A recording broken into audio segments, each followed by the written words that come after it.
Hey guys, Erica with a K here. Today's video is going to be a natural makeup tutorial. So I'm going to start off with my concealer on my lid, pat it down with the Beauty Blender, and then I'm going to go in with a really soft transitional color. Then with my finger, I'm going to go on the bottom part of my lid, and I'm just going to put a really soft shimmer shade on there. I'm going to go in my usual tinted moisturizer. This one's from e.l.f. and it has SPF in it. And yeah, it's in replace of my foundation.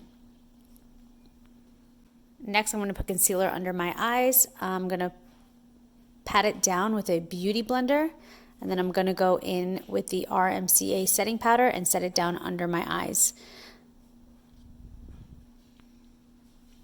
While leaving that setting powder on, I'm going to go in with my e.l.f. bronzer, and I'm just going to go in C-shape motions and bronze the face.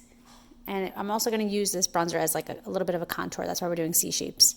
Then I'm going to go in with a clean brush. I'm going to wipe away all of that setting powder. Make sure the brush is clean because you don't want to add any extra bronzer under your eyes.